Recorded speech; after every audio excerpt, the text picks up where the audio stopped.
नमस्कार, आपके साथ मैं हूं दुष्यंत राघव और जिनको आप मेरे साथ देख रहे हैं वो हैं लक्ष्य शर्मा। लक्ष्य शर्मा की जो उम्र है वो 17 साल है और 12वीं कक्षा के छात्र हैं। लेकिन आप अब हैरान होने वाले हैं क्योंकि जो परिचय मैं लक्ष्य का कराने जा रहा हूं वो परिचय वास्तव में ही आपको हैरान कर देगा। लक्ष्य ने एक किताब लिखी है और ये किताब मेरे हाथों में है। इसके बारे में ज़्यादा जानकारी लक्ष्य देंगे। और लक्ष्य ऐसी ऐसे विषय पर काम कर रहे हैं जो विषय कहीं ना कहीं आपसे ताल्लुक़ रखता है। वो विषय आपकी जवानी से ताल्लुक़ रखता है, वो विषय आपके स्वास्थ्य से ताल्लुक़ रखता है। तो ये जो टॉपिक है इनके बारे में लक्ष्य से ही सीधे आपको मुखातिब करवाता हूँ। तो लक्ष्य, बहुत बहुत स्वागत है आपका। लक्ष्य, प्रारंभिक परिचय मैंने आपका करवा दिया है, और क्या कहना चाहेंगे अपने बारे में और इस किताब के बारे में जो किताब आपने लिखी है, बताइए। धन्यवाद। मेरा जो परिचय है, मैं इससे पहले पिछले कुछ सालों में IIT Bombay, IIT Kanpur, IIT Ropar, IIT Jammu और Indian institute of sciences Bangalore जैसे रिसर्च इंस्टीट्यूशंस में काम कर चुका हूँ प्रोफेसर्स के अंडर। और मैं उनके साथ रिसर्च पेपर्स जो होते हैं वो प्रकाशित कर चुका हूँ।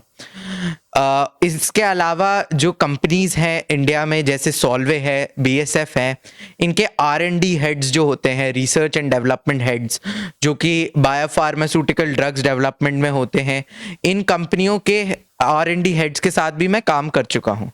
ये मेरी किताब है, इसका नाम है cellular senescence and secretary phenotypes through the lens of ageing and in vivo reprogramming technology.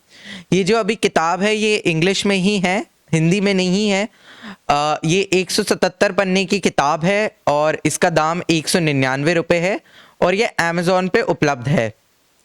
जो ये किताब है ये सेनेसेंस नामक जो एक प्रक्रिया होती है हमारे शरीर में, उसके बारे में है। हमने सोचा होगा, आपने कभी सोचा होगा कि जैसे हमारी आयु बढ़ती है, हम ये बीमारियां, जो ये रोग होते हैं, जैसे कि सुनने की शक्ति, देखने की शक्ति, ऑस्टियोआर्थराइटिस जिसको हम घुटने में दर्द कहते हैं, ऑस्टियोपोरोसिस जिसमें हमारी जो हड्डियां हैं वो कमज़ोर होने लगती हैं, कार्डियक डिसफंक्शन हो गया, ऐसी अन्य बीमारियों से हम जूझते हैं जैसी हमारी आयु बढ़ती रहती है, जैसे हम 70 साल की वर्ष के हो जाते हैं। जो ये आयु है, हम कभी ये नहीं सोचते कि कोई व्यक्ति 100 वर्ष से ज़्यादा क्यों नहीं जीता। जनरली जो लोग होते हैं वो 100 वर्ष से नीचे ही जीते हैं। जो एवरेज लाइफ होती है लोगों की वो 70 साल 80 साल की ही होती है। जो ये रिसर्च है, जो प्रोजेक्ट है जो मैंने खोला है पिछले 1 साल में, उसको सेनेसेंस कहते हैं, सेलुलर सेनेसेंस। इंडिया में अभी कोई भी प्रोफेसर्स या कोई शोधकर्ता नहीं है जो कि इससे रिलेटेड रिसर्च करता है। इसकी रिसर्च सिर्फ अमेरिका और चाइना जैसे संस्थानों में, ब्रिटेन जैसे संस्थानों में, रिसर्च शोध के संस्थानों में हुई है।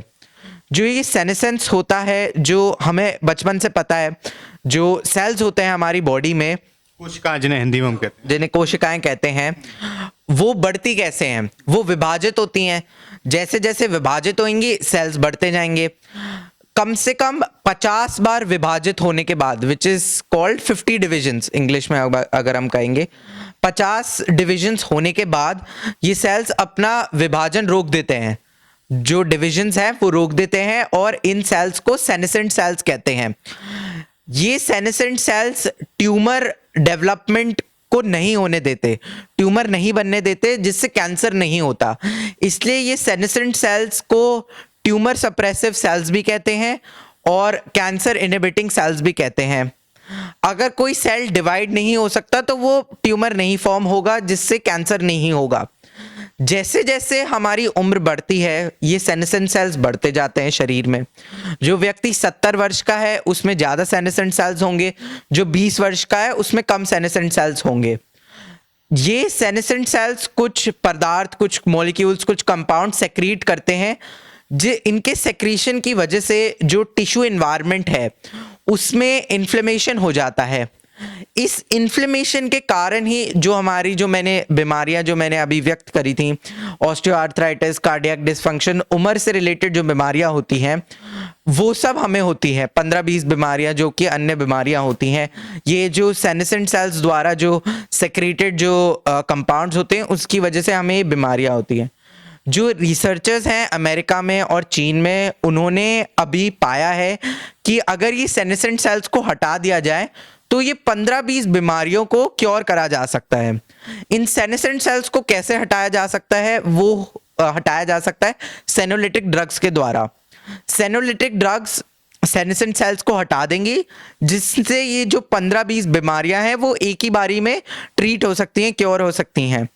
और अभी हम जानते हैं, जैसे कि अभी हमें किसी घुटने के डॉक्टर के पास जाना पड़ता है अगर हमारे घुटने में दर्द है, हमारे जो आँख या आँख की बीमारी हो गई, कान की सुनने की शक्ति चली गई, तो हमें अलग अलग डॉक्टरों के पास जाना पड़ता है।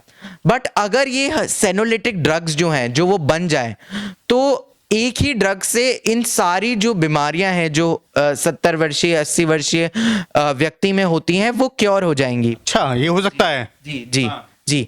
अभी हमें 15-20 अलग अलग दवाइयाँ लेनी पड़ती हैं, घुटने के लिए अलग, ब्लड प्रेशर के लिए अलग, जो उम्र से रिलेटेड डिजीजेस हैं उनके लिए अलग अलग दवाइयाँ लेनी पड़ती हैं। जो बीपी हुआ या डायबिटीज, वो क्योर नहीं होता है, वो खत्म नहीं होता है पूरी तरह। जी जी जी। जैसे क्योर भी नहीं हो पाता है कुछ कुछ दवाइयों से। बट ये जो दवाई है, एक ही दवाई जिनको सेनोलिटिक ड्रग्स कहा जा रहा है, ये सेनेसेंट सेल्स को हटा देंगी शरीर से, जो कि मेजर कॉज है इन सारे जो डिजीजेस हैं, जो रोग हैं, वो हमें जो एज रिलेटेड जो उम्र बढ़ने पे होते हैं, ये सेनोलिटिक ड्रग्स उन सेनेसेंट सेल्स को हटा देंगी, जिससे ये डिजीजेस हमें नहीं होगी उम्र से। जो रिसर्चर्स हैं उन्होंने अभी सिर्फ चूहों में टेस्टिंग करी है, क्योंकि जो चूहे होते हैं उनका डीएनए हमारे जैसा ही होता है, जो बायोकेमिस्ट्री होती है, उनके जो सेल्स होते हैं, जो कोशिकाएं होती हैं, वो हमसे सिमिलर होती हैं। तो उन्होंने पाया है कि जो एक चूहा जिसमें सेनेसेंट सेल्स थे और एक चूहा जिसमें सेनेसेंट सेल्स नहीं थे, जो चूहा जिसमें सेनेसेंट सेल्स थे वो जो उम्र से रिलेटेड डिजीजेस थे उनसे सफ़र कर रहा था, उसको कार्डियक डिसफंक्शन था, ऑस्टियोपोरोसिस था, ऑस्टियोआर्थराइटिस था, उसकी किडनी लिवर ढंग से फंक्शन नहीं कर रहे थे, ठीक है। और वो जो चूहों का एवरेज लाइफ स्पैन होता है उतना ही वो जिया। जो दूसरा चूहा है जिसमें से सेनेसेंट सेल्स हटा दिए गए थे वैज्ञानिकों द्वारा सेनोलिटिक ड्रग्स के द्वारा, वो चूहा 35% ज्यादा उम्र से जिया। मतलब उसका जो लाइफ स्पैन था, जो नॉर्मल जो लिविंग लाइफ स्पैन होता है चूहों का, वो 35% ज्यादा रहा। तो मतलब जो उसकी उम्र थी वो बढ़ गई इन एक सेनोलिटिक ड्रग द्वारा, ठीक है। और जो 15-20 बीमारियां जो चूहा सफर करने वाला था वो उसको नहीं हुई, वो कोई भी बीमारी से ग्रस्त नहीं था, वो उतना ही स्वस्थ था जितना कि कोई यंग चूहा होगा। ऐसे ही अगर हम ह्यूमंस में पालें, अगर हम कंप्लीट हो जाएं इस रिसर्च के द्वारा कि जो ये सेनोलिटिक ड्रग्स हैं ये सेनेसेंट सेल्स हटा के जो ये बीमारियां हैं उनको क्योर कर सकती हैं, तो ये ह्यूमंस में भी पॉसिबल है, लोगों में पॉसिबल, मनुष्य में पॉसिबल। जी। तो अगर ये हो गया तो जो हमें अलग अलग डॉक्टरों के पास जाना नहीं पड़ेगा, जैसे मैंने बोला। और जो ये सोचने की बात है कि जो 70 वर्ष का व्यक्ति है वो भी मैराथन भाग सकता है, वो इतना स्वस्थ हो जाएगा क्योंकि वो किसी बीमारी से ग्रस्त नहीं होगा, तो वो भी मैराथन भाग पाएगा, वो भी नॉर्मल जो हेल्दी लाइफ होती है 20 वर्षीय उम्र की कोई व्यक्ति हो गया उसी की तरह जी पाएगा। तो जो हम सोचते हैं बूढ़े लोगों के बारे में, सीनियर सिटीजन्स के बारे में कि 60 के बाद वो रिटायरमेंट ले लेते हैं, वो किसी काम के नहीं होते हैं, और फिर उनको काफ़ी डिप्रेशन भी सहना पड़ता है, फैमिली में उनकी रिस्पेक्ट ज़्यादा नहीं रहती है जो परिवार होता है। बट इसके द्वारा जो ये ट्रीटमेंट है उसकी वजह से जो वो है उनका हेल्थ स्पैन बढ़ सकता है और लाइफ स्पैन भी बढ़ सकता है। अभी जो उम्र है आपकी, लक्ष्य इस उम्र में जो बच्चे होते हैं वो खेलना कूदना, दौड़ना भागना यही सब करते हैं। इतनी छोटी उम्र में आपको ऐसा जो विषय है ये बड़ा गंभीर है, इस विषय पर लिखने की प्रेरणा कहाँ से मिली, इस विषय पर सोचने की प्रेरणा कहाँ से मिली? जी, मैंने पाया जो मेरे घर में दादा दादी हैं, जो बुजुर्ग व्यक्ति हैं, उनको उन पे ज़्यादा ध्यान नहीं दिया जाता और वो काफ़ी मायूस रहते हैं, और उनका जो हैप्पीनेस इंडेक्स जिसको हम इंग्लिश में कहेंगे वो कम है, जो बुजुर्ग व्यक्ति होते हैं। तो मैंने पाया कि किसी तरह, और मैंने अपनी दादी को भी खो दिया था कैंसर के वजह से, तो मैंने पाया कि किसी तरह जो बुजुर्ग व्यक्ति हैं, जो मेरे माँ बाप हैं, मैं कहीं इनको खो ना दूँ जल्दी। मैं उनको देखना चाहता हूँ अपनी पूरी ज़िंदगी भर, मैं उनका साथ नहीं छोड़ना चाहता। तो मैंने इस रिसर्च से रिलेटेड मैंने कुछ प्रोफेसर से बातचीत करी है। मैंने आईआईटी बॉम्बे प्रोटियोमिक्स लेबोरेटरी में काम कर रखा है। वहाँ से मेरे को प्रोत्साहन मिला। वहाँ जो प्रोफेसर हैं उन्होंने मेरे को प्रोत्साहन दिया कि जो ये रिसर्च फील्ड है तुम इसके बारे में पढ़ो और मेरे साथ काम करो। तो मैंने उनके साथ भी रिसर्च पेपर्स पब्लिश कर रखे हैं और मैं भविष्य में भी उनके साथ लेबोरेटरी में काम करना चाहूँगा। अच्छा, अभी आपने किताब के बारे में बता दिया। इस किताब के अंदर लोगों को क्या क्या पढ़ने को मिलेगा, मोटा मोटा ये बता दीजिए। जी, इसमें जो डॉक्टर हैं और जो भविष्य में जो फ्यूचर में जो रिसर्च ग्रुप्स आएंगे, जो प्रोफेसर्स आएंगे, जो अपनी लेबोरेटरी एस्टैब्लिश करेंगे इस पर्टिकुलर रिसर्च फील्ड से, उनके लिए बेनिफिशियल रहेगी।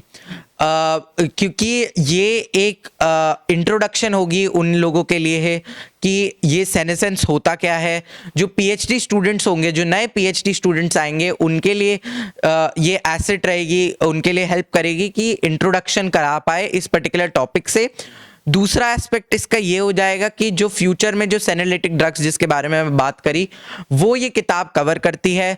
मैंने इसमें डिस्कस किया है कि जो पुराने जो शोधकर्ता हैं उन्होंने कैसे रिसर्च करी है और कैसे फ्यूचर में सेनोलिटिक ड्रग्स का डेवलपमेंट हो सकता है।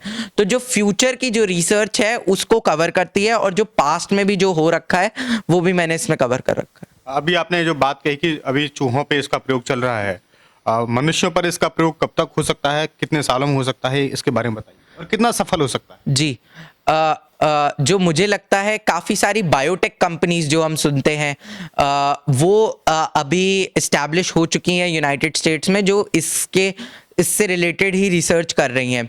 तो उन्होंने अभी फेज़ 1 ट्रायल शुरू करे हैं। कुछ कंपनियां हैं चीन में भी जिन्होंने फेज़ 1 ट्रायल शुरू करे हैं। तो जो वर्ष हम बता सकते हैं कि ये चीज़ सक्सेसफुल हो सकती है, तो ये कुछ भी हो सकता है। इसमें 10 वर्ष भी लग सकते हैं, 50 वर्ष भी लग सकते हैं। अभी भारत में इसकी टेस्टिंग शुरू नहीं हुई है, तो मैं भी आग्रह करूंगा जो कि शोधकर्ताएं हैं, जो भारत में जो शोधकर्ताएं संस्थान हैं, आईआईटीज़ हो गए, वहाँ के प्रोफेसर से मैं आग्रह करना चाहूँगा कि ये जो रिसर्च टॉपिक है, जो विषय है, उसको उठाएं और ये सेनोलिटिक ड्रग्स पे काम करना जितनी जल्दी शुरू कर सकते हैं वो करें। और मैं भी भविष्य में मेरे जो एस्पिरेशंस है वो ये भी हैं कि मैं भी सेनोलिटिक ड्रग्स के रिलेटेड काम कर सकूं। और आईआईटी दिल्ली में एक प्रोफेसर हैं, उन्होंने मुझे आमंत्रित भी किया है। तो मुझे लगता है कि अगर हमें सफलता मिलेगी तो भारत में जल्दी 5-10 वर्ष में ही ये जो विषय है वो सेटअप हो सकता है और जल्दी हमें सक्सेसफुलनेस मिल सकती है। तो आपने देखा कि लक्ष्य शर्मा ने किस तरीके से विस्तार से इस विषय के बारे में बताया। तो कहीं ना कहीं भारत का जो यूथ है, जो उनकी उम्र का जो युवा है, उसको सोचना चाहिए कि कैसे हम भारत के लोगों के हित में काम कर सकते हैं, भारत के लोगों के स्वास्थ्य के बारे में परवाह करते हुए इस तरीके की चीज़ों को उठा सकते हैं।